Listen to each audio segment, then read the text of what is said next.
Story Narae, the art of storytelling. Welcome to Story Narae Heartwarming Audiobooks. Open a book, and a story begins. This is The Wonderful Wizard of Oz by L. Frank Baum. Let's begin the journey.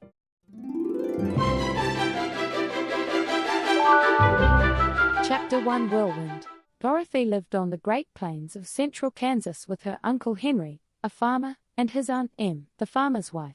Their house was small, built of lumber that had been transported miles by wagon. 4 walls, a floor and a roof make up one room. The room contained a rusty cooking stove, a shelf with dishes on it, a table, 3 or 4 chairs, and beds. Uncle Henry and Aunt Em occupied the large bed in one corner, and Dorothy occupied the small bed in the other corner. There were no attics or basements, just a small hole in the floor that the family used as a shelter. When a great tornado came that would destroy every building in its path, all you had to do was open a small door in the floor and go down a ladder into a small, dark hole. Dorothy stood in the doorway and looked around, but saw nothing but a vast plain of grey in all directions. The sky and the ground stretched out wide and long in all directions, and there was not a single tree or house to break the scenery. The sun was baking the fields with its grey weight. The sun burned the tips of the long blades of grass until everything in sight was the same shade of grey,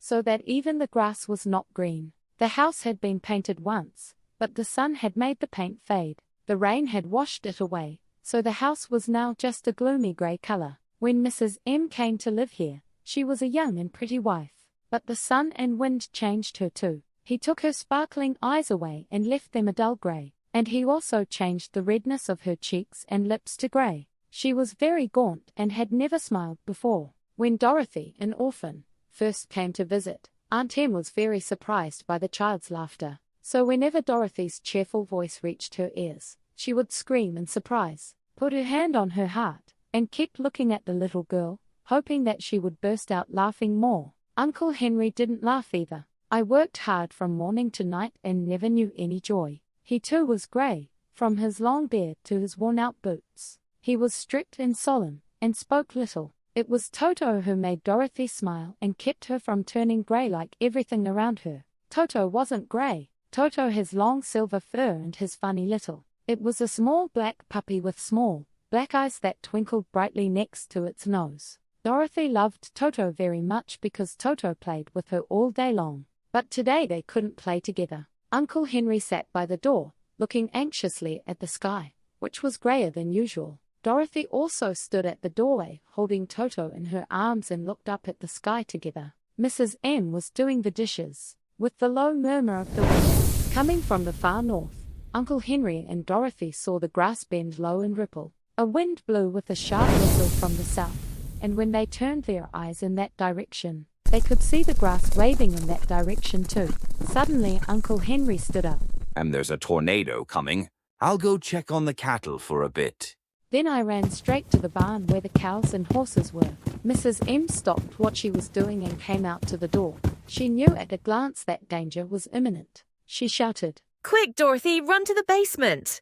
Then Toto jumped out of Dorothy's arms and hid under the bed, and Dorothy chased after him. A very surprised Mrs. M opened the door in the floor and climbed down the ladder into a small dark hole. Dorothy finally caught Toto and started following the woman. As Dorothy was halfway across the room, she heard a loud scream of wind, and the house shook so violently that she tripped and fell to the floor. Then something strange happened. The house spun around 2 or 3 times and then slowly began to rise into the air. Dorothy felt like she was going up in a balloon. The winds blowing from the north and south met where the house stood, creating the exact center of the whirlwind. The center of the whirlwind was calm, but the tremendous pressure of the winds, coming from all directions, caused the house to rise higher and higher toward the top of the whirlwind. Dorothy's house stayed at the top of the whirlwind and flew farther and farther away like a feather. It was very dark and the wind howled terribly around her, but Dorothy knew she was holding up pretty well. After a few initial turns and a few more rocking, Dorothy felt herself being gently rocked like a baby in a cradle. Toto didn't like it. He paced around the room, barking loudly. But Dorothy sat still on the floor and waited quietly to see what would happen. Toto got too close to the basement door and ended up falling. The little girl thought she had lost Toto, but soon saw one of Toto's ears poking out above the hole in the basement. The enormous air pressure lifted him up and kept him from falling. Dorothy crept towards the cellar hole, grabbed Toto by the ear, dragged him into the room, and closed the door in the floor to prevent any more incidents. As time went by, Dorothy slowly overcame her fears, but she felt very lonely, and the wind was screaming at her so loudly that it was deafening. At first, Dorothy thought that if the house fell back to the ground, she would be shattered too. But as time passed and the terrible things stopped happening, Dorothy decided to stop worrying and just wait quietly to see what would happen next. Dorothy crawled across the shaky floor to her bed and lay down there, and Toto followed her and lay down next to her. The house shook and the wind howled, but Dorothy soon closed her eyes and fell asleep.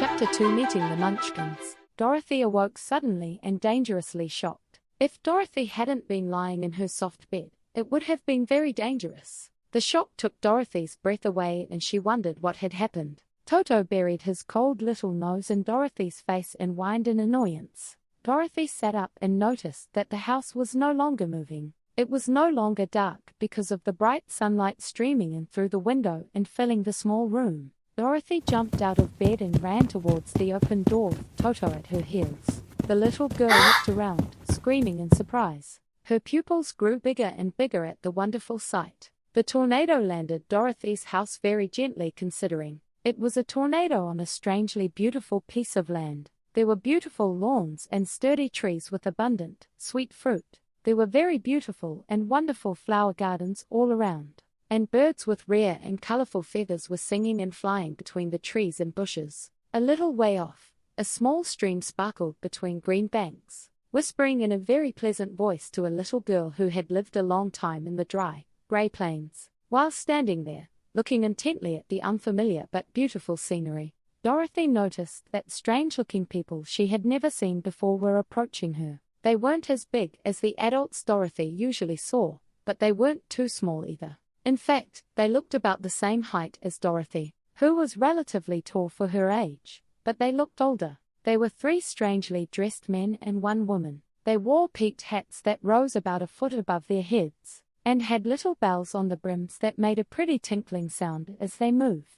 The men's hats were blue, and the women wore white hats and white gowns with pleats hanging from their shoulders. The dress was sprinkled with tiny stars that sparkled like diamonds in the sunlight. The men wore blue clothes, the same color as their hats, and shiny, blue boots. Dorothy thought the men were about the same age as Uncle Henry, and 2 of them had beards. But the little woman undoubtedly looked older. Her face was wrinkled, her hair was almost white, and she walked a little stiffly. As they approached the house, Dorothy was standing in the doorway. They stopped walking and whispered to each other as if they were afraid to come any closer. But the little old woman walked straight up to Dorothy, bowed politely, and said in a sweet voice, "Most noble wizard, welcome to the land of the Munchkins. We give you our sincere thanks for killing the Wicked Witch of the East and freeing us from our bondage." Dorothy had a strange thought as she heard this. That little woman calling herself a sorceress and saying she killed the Wicked Witch of the East can't be serious, right? Dorothy was an innocent, harmless little girl who was carried miles from her home by a tornado, and she had never killed anything before. But the woman was clearly waiting for Dorothy's answer. So Dorothy said hesitantly, "Thank you for your kindness, but I think there is some misunderstanding." "I didn't kill anything," the little woman replied with a smile. "Your house was like that, but it's the same anyway. Look," she continued, pointing to a corner of the house. "There, under the wooden pillar, are 2 feet of an evil witch sticking out." Dorothy was startled when she saw it and let out a small scream. There, indeed, 2 feet and pointed silver shoes were sticking out from under a large pillar at the corner of the house. "Oh my," cried Dorothy, clasping her hands together in confusion. "It looks like the house fell on her. What should we do?" "You don't have to do anything," the little woman said quietly. Dorothy asked, "But who is she?" The little woman answered, "She is the Wicked Witch of the East. As I said, she has been enslaving all the Munchkins for a long time and making them work day and night as slaves. Now they are all free, so thank you for what you did." Dorothy asked, "Who is Munchkin?" "They are the people who live in the land of the East where the evil witch rules." "Are you a Munchkin too?" "No, I am their friend. And although I live in the lands of the north, the Munchkins sent me a quick messenger when they saw the death of the Witch of the East, and I came immediately. I am the Witch of the North. Dorothy shouted. Oh, my goodness, are you really a witch? The little woman replied. Yes, that's true. But I'm a good witch and people like me. I'm not as strong as the evil witch who rules here. If that were the case, I would have set these people free. But Dorothy said, half afraid that she was facing a real witch. But I thought all witches were evil. Oh, no, that's a really big misunderstanding. There are only 4 witches in Oz. The 2 living in the south and the 2 living in the north are both good witches. This is true because I am one of them. The 2 witches living in the east and west are truly evil witches. But now that you've killed one of them, the only wicked witch in Oz is the Wicked Witch of the West. Dorothy thought for a moment and then said, But Aunt Em told me that all the witches died a long time ago. The little woman asked. Who is Auntie Em? This is my aunt who lives in Kansas where I came from. The North Witch seemed to think for a moment, lowering her head slightly and looking at the ground. And then he soon raised his head and said, I don't know where Kansas is because I've never heard of it before. Is that a civilized place? Yes, of course. And Dorothy answered, Oh. Then I understand. I know that there are no witches, wizards, or magicians left in any civilized country. But as you can see, Oz is not at all civilized and is cut off from the rest of the world. So we still have witches and wizards. Dorothy asked. Who are the wizards? The Great Wizard of Oz, the witch, answered in a whisper. He is more powerful than all of us combined. He lives in Emerald City. Dorothy wants to ask another question. The Munchkins, who had been standing quietly, suddenly shouted and pointed to the corner of the house where the evil witch was lying. What is this? The dead witch's legs were completely gone, leaving nothing but silver shoes. The dead witch's legs were completely gone, leaving nothing but silver shoes. The North Witch explained. She is very old, so she dries out so quickly in the sun. This is her last. So now those silver shoes are yours. Put them on. She reached out, picked up the shoes, shook them to shake off the dust, and handed them to Dorothy. One of the Munchkins said, The Witch of the East was very proud of her silver shoes. What magic is in these shoes? But we have no idea what it is. Dorothy took the shoes into the house and placed them on the table. Then he returned to the Munchkins and said, I really want to go back to my aunt and uncle. They must be worried about me. Can you help me find my way back? Then the Munchkins and the witch looked at each other, then back at Dorothy and shook their heads. One of them said, Not far from here to the east is a huge desert, and no one who tried to cross it survived. Another one said, It's the same in the south. I've been there and seen it. The south is the land of the Quadlings. Then the third man said, I bet it's the same in the west. There live the Winkies, and a wicked witch of the west rules. If you try to pass by there, she will try to make you her slave. The witch also said, I live in the north, but there is a huge desert there that surrounds Oz. I'm really sorry, but I guess you'll have to live here with us. After hearing everyone's words, Dorothy felt lonely among all these strangers and began to sob.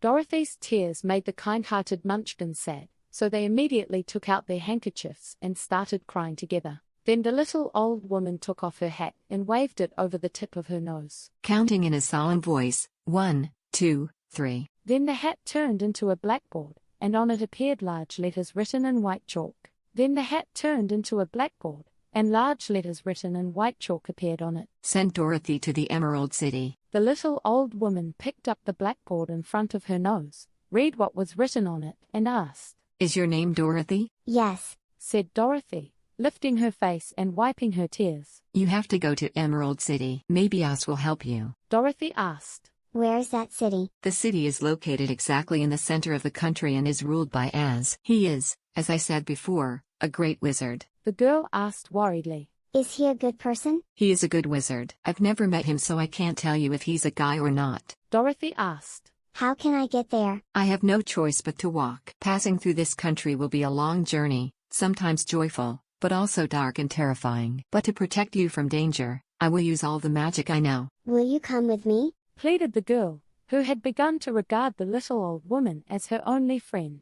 She answered, No, I can't do that, but I'll kiss you. No one would dare harm someone who has been kissed by the Witch of the North. She came close to Dorothy and kissed her gently on the forehead. Where her lips touched, a round, shiny mark was left, instantly recognizable as Dorothy's. The witch said, The road to Emerald City is paved in yellow, so you won't get lost. When you go to Oz, don't be afraid. Tell him your story and ask him for help. Goodbye, miss. The three Munchkins wished Dorothy a pleasant journey, bowed politely, and went away through the trees. The witch nodded in a warm and friendly greeting, then turned 3 times on her left heel and suddenly disappeared. Toto, who had only growled in fear while the witch was around, was so surprised after she disappeared that he barked loudly for a long time. But Dorothy, who knew she was a witch, was not particularly surprised because she had expected her to disappear so suddenly.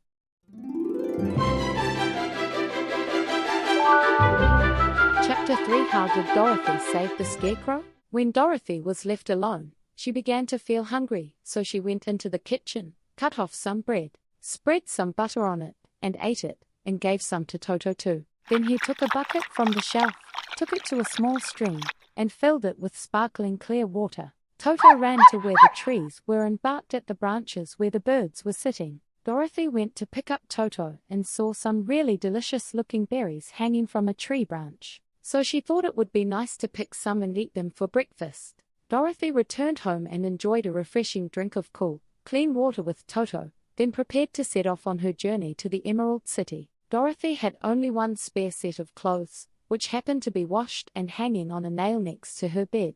The dress was a gingham dress with a white and blue check pattern. It had been washed several times, so the blue had faded a little, but it was still a pretty dress. Dorothy washed herself carefully, put on a clean gingham dress, and put a wide-brimmed pink hat on her head. He carried a small basket filled with bread and covered with a white cloth. Afterwards, he looked down at his feet and realized how worn and old his shoes were, and he became nervous. Dorothy said, "These shoes will definitely not last a long trip, Toto." Toto looked up at Dorothy with his small, dark eyes and wagged his tail as if he knew what she meant. At that very moment, Dorothy saw the silver shoes that had belonged to the Wicked Witch of the East lying on the table. Dorothy said to Toto, "I wonder if those shoes will fit my feet. Those shoes will be fine even if I walk for a long time without wearing them out." Dorothy took off her old leather shoes and tried on silver ones. It fit her feet perfectly, as if it were made for Dorothy. Dorothy got up with her basket. "Follow me, Toto.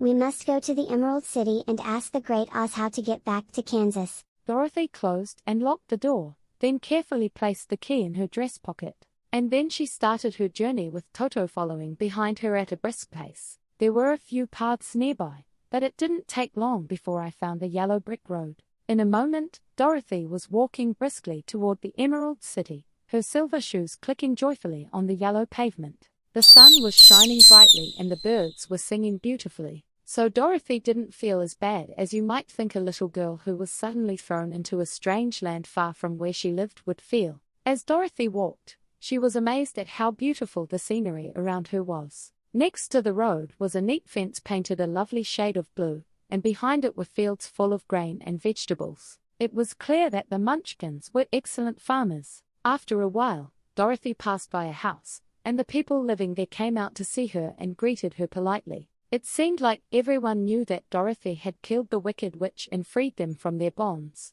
The Munchkins' home was a strangely shaped house, round in shape and covered with a large dome.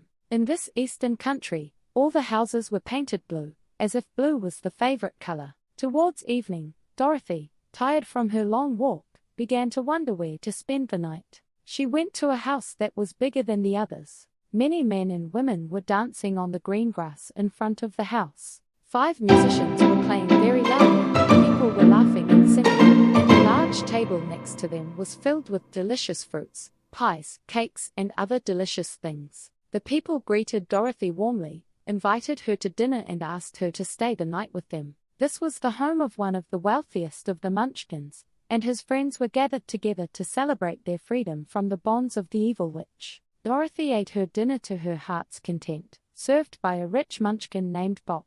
After dinner, I sat in an armchair and watched people dance. Bok looked at her silver shoes and said, "You are clearly a great wizard." And said, "Why do you think so?" asked Dorothy. "Because you killed the Wicked Witch and are wearing her silver shoes and you are wearing a white dress. And besides, you're wearing a white dress. Only witches and wizards wear white." Then Dorothy said, smoothing out the wrinkles in her dress. "My dress is a blue and white," said Bok. "Thank you so much for wearing it like that. Blue is the color of the Munchkins, and white is the color of the witch, so we knew you were a friendly witch to us." Dorothy didn't know what to say about everyone thinking she was a witch, because she knew all too well that she was just an ordinary little girl who had the chance to come to a strange land by a whirlwind. When Dorothy got tired, Bok took her into the house and gave her a room with a pretty bed.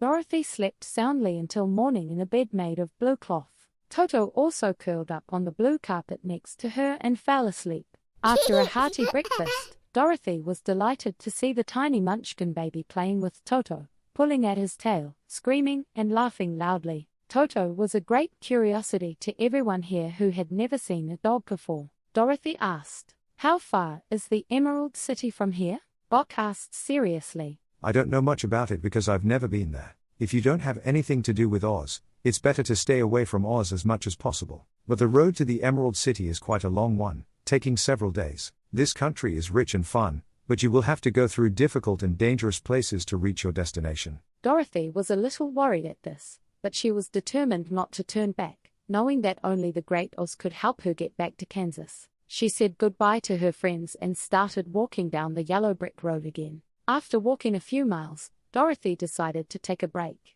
Then he climbed up on the fence by the side of the road and sat down. Behind the fence was a very large cornfield, and not far away I saw a scarecrow hanging high on a pole to protect the ripening corn from birds. Dorothy sat with her chin on her hand and looked at the scarecrow carefully. The scarecrow's head was made by filling a small sack with rags and drawing eyes, a nose, and a mouth to make a face. An old pointed blue hat, probably belonging to some munchkin, sat on his head. He was also wearing an old, faded blue suit with rags stuffed inside. On his feet he was wearing old blue boots, like everyone else here. A pole was stuck in his back, so his entire body was raised higher than the corn stalks. Dorothy was staring intently at the grotesquely drawn face of a scarecrow when one of the scarecrow's eyes slowly winked at her. At first Dorothy thought she was mistaken, because scarecrows in Kansas never winked. But soon the scarecrow nodded and greeted her. Dorothy immediately jumped down from the fence and walked over to it, while Toto circled around the pole and barked, "Hello." in a slightly hoarse voice. Can you tell? The scarecrow answered. "Of course, nice to meet you." Dorothy replied politely. I'm glad to see you too. Said the scarecrow with a smile. "It's really boring standing here day and night trying to scare the birds away." Dorothy asked. Can't you get down from there? "I can't get down because this pole is stuck in my back. I would really appreciate it if you could help me get off this pole." Dorothy stretched out her arms and lifted it off the pole. It was very light, probably because it was filled with rags. The scarecrow spoke as it was placed on the ground. "Thank you so much. I feel like a new person."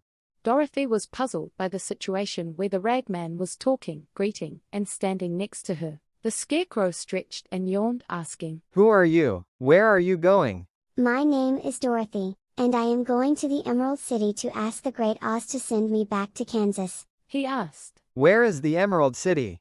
And who is Oz?" Asked Dorothy in surprise. No, you don't know. He answered in a sad voice. "Yeah, I really don't know. I don't know anything. As you can see, I'm full of rags." And I don't have a brain at all. The scarecrow asked. "If I go to the Emerald City with you?" Dorothy answered. I don't know, but if you like, you can come with me. Even if Oz didn't give you a brain, you wouldn't be any worse off than you are now. "Yes, that's true," he said, his voice lowering. "I don't really care if my body, arms and legs are filled with rags. Because I don't get hurt. If someone steps on my toe or pricks me with a pin, it doesn't matter because I don't feel it. But I hate it when people call me stupid. How could I not know that if I had a brain like you instead of a rag in my head?" The girl said to him, feeling very sorry. I know how you feel. If you come with me, I will ask Oz to do everything he can for you. "Thank you." They turned back to the road. Dorothy helped the scarecrow get over the fence. They started walking together down the yellow brick road towards the Emerald City. Toto didn't like this new companion at first. Toto circled the scarecrow, sniffing around as if he were looking for a mouse's nest hidden in the rags, and occasionally growling coldly. Dorothy said to her new friend, Don't worry about Toto, he never bites. The scarecrow replied, "I don't care. That dog can't hurt me. I'm made of rags. I'll carry that basket. Don't worry, I won't get tired. I'll tell you a secret." He continued talking as he walked. correct. There is only one thing in the world. Dorothy asked. What is that? Is that the Munchkin farmer who created you? The Scarecrow answered. No, that's a lit match.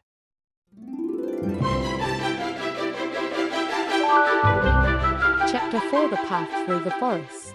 After a few hours, the road started to get rough and walking became more and more difficult. Because the path was uneven, the Scarecrow often stumbled over protruding rocks. Sometimes there were holes where the bricks were broken or missing entirely, and Toto jumped over them, while Dorothy turned sideways and walked. But maybe because he had no brain, the Scarecrow always walked straight and straight. So his foot fell into the hole and he fell down on the road like a big sledgehammer. But the Scarecrow wasn't hurt. When Dorothy helped him up and helped him stand again, the Scarecrow started walking again, laughing happily about his little mishap. The surrounding fields were much more barren than they had been. There were far fewer houses and trees there, and the further we went, the drier and more desolate the landscape became. About noon they sat down on the roadside overlooking a small stream. Dorothy took some bread out of the basket. She offered the Scarecrow a piece of bread, but he declined. I'm never hungry, my mouth is just drawn. So that's a good thing. If I put a hole in my mouth and try to eat something, the rags inside me will try to come out. Then my face shape will be ruined. Dorothy nodded in agreement and began eating her bread. When Dorothy had finished eating, the Scarecrow said, Tell me about yourself and the place you lived. So she told him about Kansas, and how everything was gray there, and how a whirlwind had brought her to this wonderful land of Oz. The Scarecrow listened carefully and then said, I don't understand why you would leave this beautiful place and go back to that dry, gray place. The girl answered, That's because you don't have a brain. It doesn't matter if our hometown is gloomy and gray. The body and blood of our people should live in our hometown more than anywhere else. Even though this place is really beautiful, it can't be like our home. The Scarecrow said with a sigh. Of course I can't understand that. If your head was full of rags like mine, you'd probably live your whole life in this beautiful place, and then Kansas would be empty. The boy asked, Wouldn't you like to tell me your story while we rest? Then the Scarecrow looked at Dorothy with an accusing expression and said, Actually, my life is so short that I have nothing to tell you. I was just created the day before yesterday. I have no idea what happened in the world before that. Luckily, the farmer drew one ear first when he made my head, so I could hear what was going on. There was another Munchkin there with the farmer. The first thing I heard was the farmer saying, How about these ears? Someone else said, You didn't draw it straight. The farmer said, It's okay, as long as it looks like an ear, that's enough. The farmer said, Now I have to draw the eyes. As soon as he drew my right eye, I looked around at the farmer and everything around me with curious eyes. Because it was the first time in my life that I saw the world. Said another person who was watching the farmer. Your eyes are pretty, said the farmer. Blue paint is a good eye color. I'm thinking of making the other eye a little bigger. When the second eye was finished, I could see much better than before. And the farmer also drew my nose and mouth. But at that time I didn't know what I could do with my mouth, so I couldn't say anything. I had fun watching them build my torso, arms and legs. Finally they fixed my head to the torso. At that time, I was very proud because I thought I was a great person like everyone else. The farmer said, This guy will be really good at chasing birds. He looks just like a person. What are you talking about? This guy is really human, said another man, and I thought he was right. The farmer carried me in his arms into the cornfield and set me up on the long pole where you found me. The farmer and his friend soon left me alone. I didn't like the way they left me behind, so I tried to move my feet to follow them. But my feet didn't touch the ground, and I had no choice but to stay on the pole. It was such a lonely life that I didn't even want to think about it, because it had just been created. So there was nothing to think about. Manhun kamagwidolgwa dalian seduli ogzis abate wasde ganal bojamaja mian chicken nongbulo sengahesnunji miali domongasji. That was kind of fun. And it made me feel very important. But soon an old crow came closer, looked at me closely, sat on my shoulder and said, To think that you could fool me in such a clumsy way? Any crow with even a little bit of sense would know that you are just filled with rags. Then the crow jumped down to my feet and ate as much corn as he wanted. When the other birds saw that I could not harm him, they also flocked to eat the corn. So in a short while, I was surrounded by birds. I was very sad, because I ended up showing that I was not good enough to be a scarecrow. But the old crow consoled me and said, "If you had only a brain in your head, you would have been a great person like everyone else. Maybe even better than them. The brain is the only valuable thing in this world. It doesn't matter whether it's a crow or a human." I kept thinking about this after the crow left. And then I decided that I had to work hard to get a brain. Then, fortunately, you came and pulled me down from the pole. And I listened to you and became convinced that if we went to the Emerald City, the Great Oz would give me brains. Dorothy said sincerely. I hope so. Because you want it so badly. The Scarecrow answered. Oh, yes, I really want one. It's so bad to know you're a fool. Well, let's go then, said Dorothy, handing the basket to the Scarecrow. There were no fences on either side of the road anymore, and the surrounding land was rough and uncultivated. Towards evening they reached a dense forest. Very large trees were growing densely, their branches intertwined and covering the yellow brick road. The forest was as dark as midnight, with the tree branches blocking out the sunlight. But these travelers did not stop walking and entered the forest. The Scarecrow said, "If there is a way in, there must be a way out." Dorothy said that if you follow this road, there will be an Emerald City at the end of the road. Anyone knows that? The Scarecrow answered. Of course, that's why I know. If it took a brain to figure that out, I would never have said that. After about an hour the sunlight had completely disappeared and they were left staggering about in the darkness. Dorothy couldn't see at all, but Toto, like most dogs, could see very well in the dark. The Scarecrow said he still sees as well as day, so Dorothy could barely walk holding onto the Scarecrow's arm. If you see a house or a place where we can spend the night, please tell me. It's really hard to walk in the dark. After a while, the Scarecrow stopped. We saw a little cabin to our right.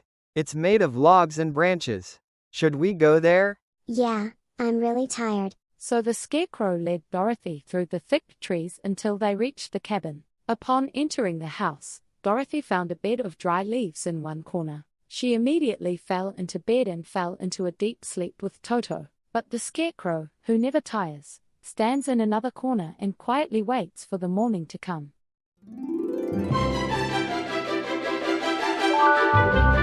Chapter 5 Saving the Tin Woodman. When Dorothy woke up, the sun was shining through the trees, and Toto had been out for a long time, chasing birds and squirrels. Dorothy sat up and looked around. The Scarecrow stood there quietly, waiting for her. Dorothy said to him, I have to go out and find some water. Asked the Scarecrow. Why do you need water? I need it to wash my dirty face, and I also need to drink it so that I won't choke on the hard bread. And I also need to drink it so that I won't choke on the hard bread. The Scarecrow thought deeply and then said, It's really uncomfortable to live as a human being. You have to sleep, eat, and drink. But you have a brain, so that's worth more than a lot of other inconveniences.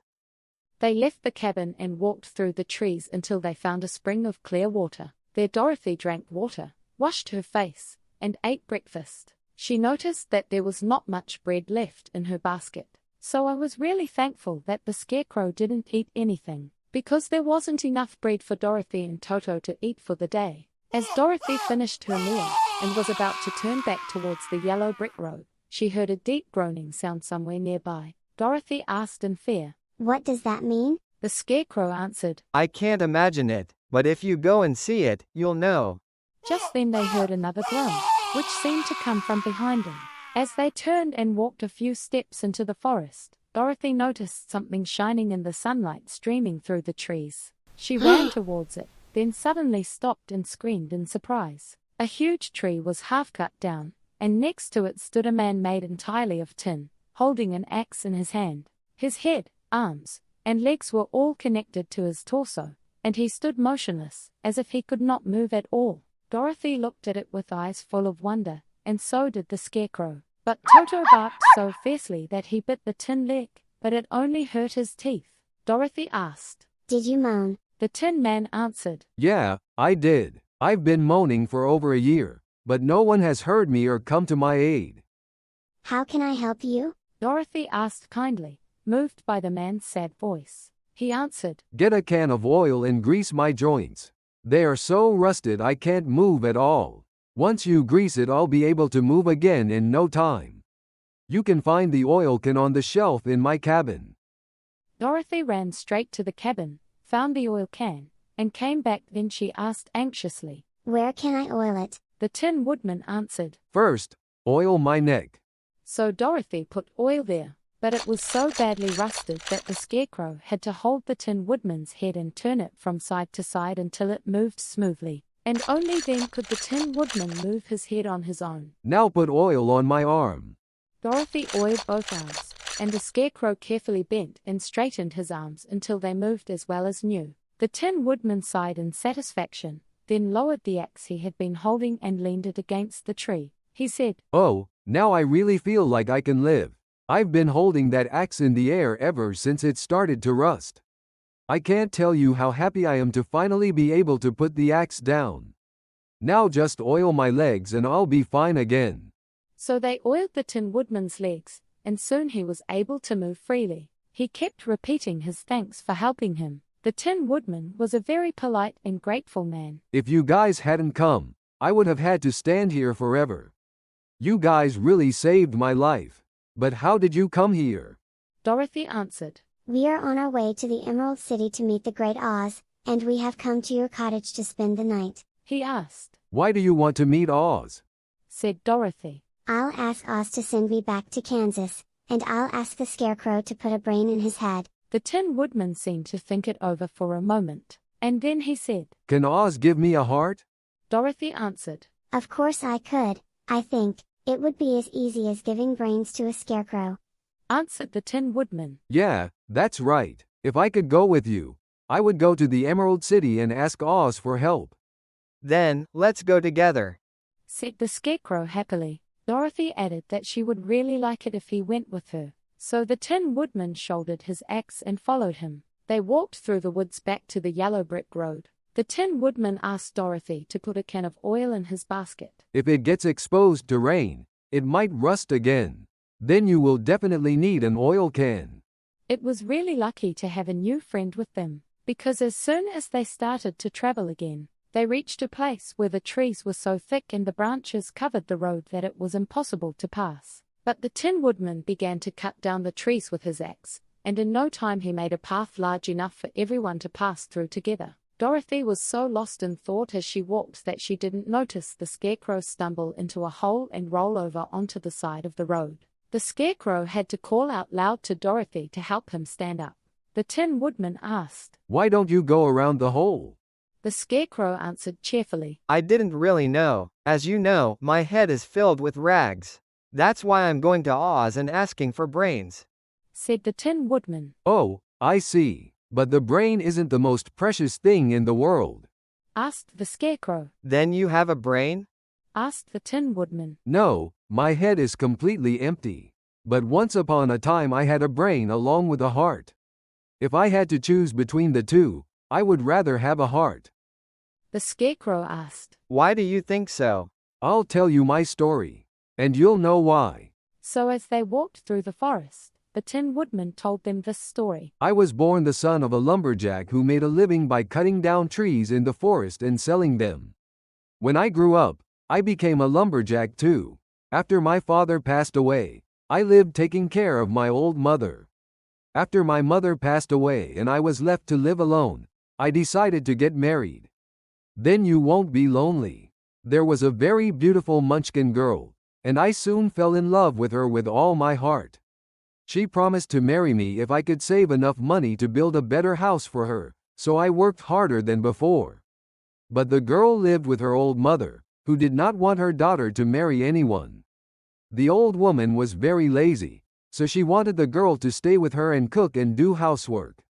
So the old woman went to the Wicked Witch of the East and promised her 2 sheep and a cow if she would stop this marriage. Then immediately the evil witch put a spell on my axe. One sunny day, I went to cut down a tree with the desire to get a new house and wife as soon as possible, and the axe suddenly slipped and cut off my left leg. At first I thought this was a great misfortune, because I couldn't work as a woodcutter with only one leg. Guliseo nan dejengjengalo shajagaseo guj yongcholo se dalaleul mandelio dalago haseo. Once I got used to it, the tin bridge worked very well. But my actions angered the wicked witch of the East, who promised the old woman that she would make sure I would not marry the beautiful Munchkin girl. As I started chopping wood again, the axe slipped again and cut off my right leg.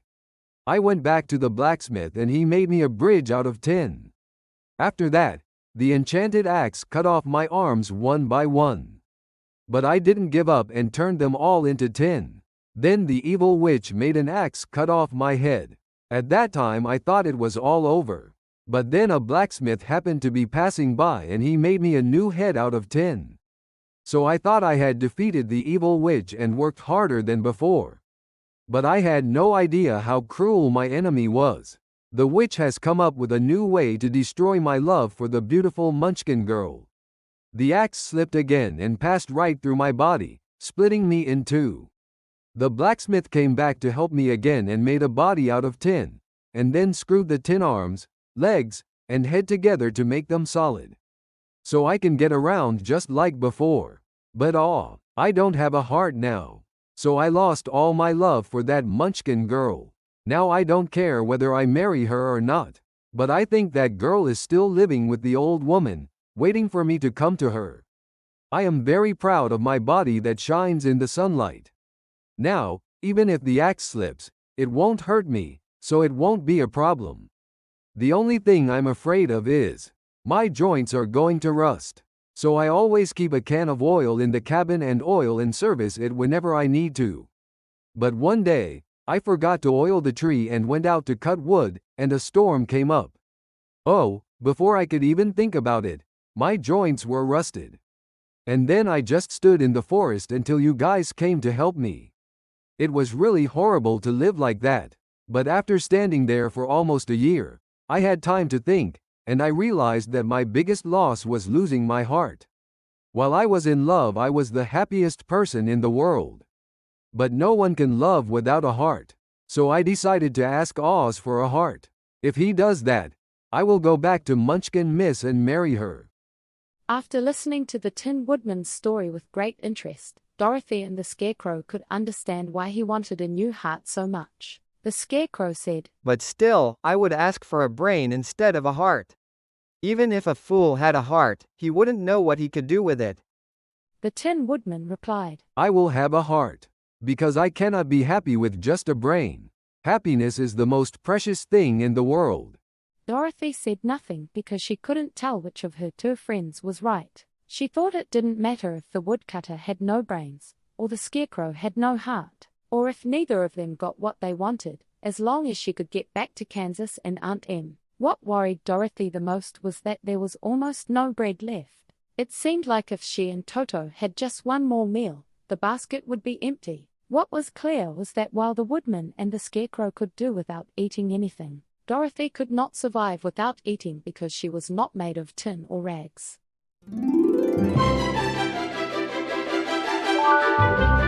Chapter 6: The Cowardly Lion. Dorothy and her friends continued walking through the dense forest. The road was still paved with yellow bricks, but it was difficult to walk because of the dry branches and fallen leaves from the trees. There weren't many birds in this forest. This may be because birds prefer wide open fields with plenty of sunlight, but sometimes in the forest, the growling of beasts hidden among the trees could be heard. The little girl's heart pounded quickly, not knowing what kind of beast was crying, but Toto seemed to know. Toto walked close to Dorothy and did not bark in response. Dorothy asked the Tin Woodman, "How much longer do I have to go before I can leave this forest?" The woodcutter answered, "I've never been to Emerald City, so I don't know. My father had been there when I was young, and he said that the closer you get to the city where Oz lives, the more beautiful the scenery becomes. But it is a long journey that requires passing through dangerous places to get there. But as long as I have my oil can, I have nothing to fear. And no one will harm the Scarecrow, and you have the good witch's kiss on your forehead, so that will protect you from harm." The girl said worriedly. "But Toto, who will protect him?" answered the Tin Woodman. "If Toto is in danger, we have to protect him." As soon as he finished speaking, a terrible roar was heard from the forest, and immediately a lion suddenly ran into the road. With one kick from the lion, the Scarecrow spun around and flew to the side of the road. Then the lion struck the Tin Woodman with his sharp claws. But the lion was surprised to see that the woodcutter had only fallen on the road and was not injured. Just then, when the enemy appeared before his eyes, little Toto ran towards the lion and barked. When the great beast opened its mouth to bite Toto, Dorothy risked her life by jumping between them, thinking that Toto might die. Then he struck the lion's nose as hard as he could and shouted, "Don't bite Toto. It's shameful for a big beast like you to bite such a small, poor puppy." I didn't bite. The lion answered, rubbing Dorothy's nose with his forepaw. Then Dorothy snapped, "I know, but you were going to bite me. You're just a big coward." The lion said, shaking his head in shame. I know, I always think that way. But how can I avoid being a coward? "I don't know, just think of the poor scarecrow you hit." A scarecrow? Asked the lion, startled. Then he quietly watched Dorothy lift the scarecrow, gently patting and straightening it, trying to bring it back to the way it was. "Yes, it's made of rags," Dorothy replied, still looking angry. The lion muttered, "That's why you fell so easily. I was really surprised to see him fly like that. Then is that guy over there also made of rags?" said Dorothy, helping the Tin Woodman to his feet. "No, he's made of tin," said the lion. So my toenail almost broke off. And it sent goosebumps down my back when it scraped the tin. What is that little beast you love so much? Dorothy answered. "He asked my dog Totoya." The lion asked, "Is that puppy made of tin or rags too?" said Dorothy. "Neither of them. He's a real fleshy puppy." Oh, what a strange looking animal. Now that I look at it, it's really small. The lion said in a sad voice. No one would think of eating such a small animal except a coward like me. "Why did you become such a coward?" Dorothy looked at this huge beast about the size of a small horse, with astonishment and asked. The lion answered, "That's the riddle. Maybe it's been that way since I was born.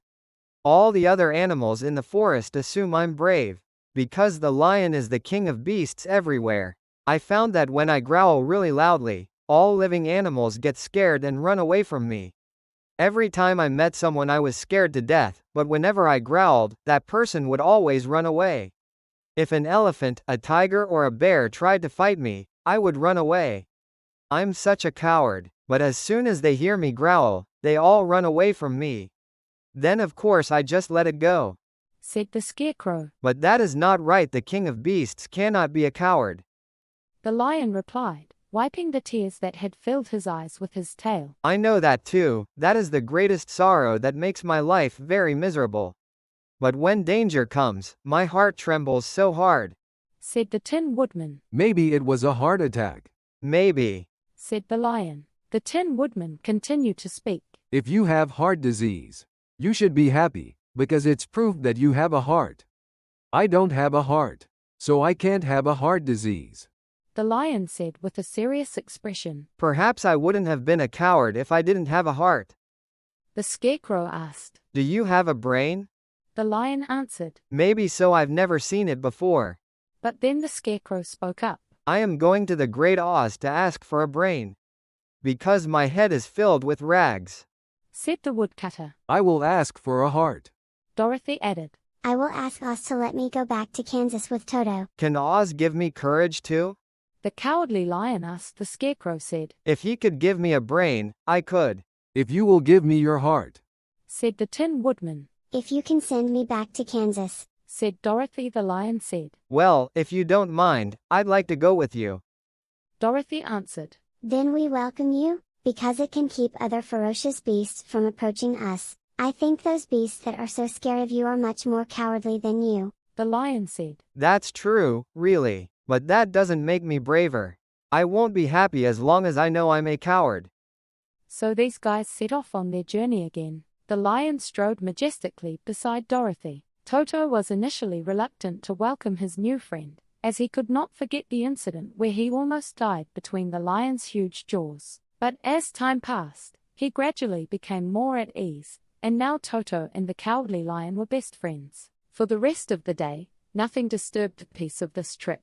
No, actually there was one thing. the Tin Woodman killed a bug that was crawling on the road. This incident made the Tin Woodman very sad, as he had always been careful not to harm any living being. He shed tears of sorrow and regret as he walked. These tears flowed slowly down his face and into the joints between his jaws, rusting them. Dorothy suddenly asked the Tin Woodman a question, but his jaw was so stiff that he could not open his mouth. Then the frightened woodcutter made various gestures to Dorothy to get her to help him, but she did not understand. The lion was also confused as to what was wrong, but the Scarecrow immediately took a can of oil from Dorothy's basket and put oil on the woodman's chin. Then, after a while, the woodcutter was able to speak again. The Tin Woodman said, I learned a lesson from this. From now on, I have to watch where I step carefully. If I kill another bug, I'll definitely start crying again, and my jaw will rust and I won't be able to speak. From then on, he walked very carefully, scanning the ground. When he saw an ant crawling, he jumped with wide steps to avoid hurting the ant. The Tin Woodman knew very well that he had no heart, so he was always careful not to be rude or cruel to anyone. The Tin Woodman said, You who have a heart will not do wrong because you have something to guide you. But I have to be very careful because I don't have a heart. Of course, if Oz gives me a heart, I won't have to be so careful from then on. Dorothy meets new friends and takes the first steps on a long and special journey.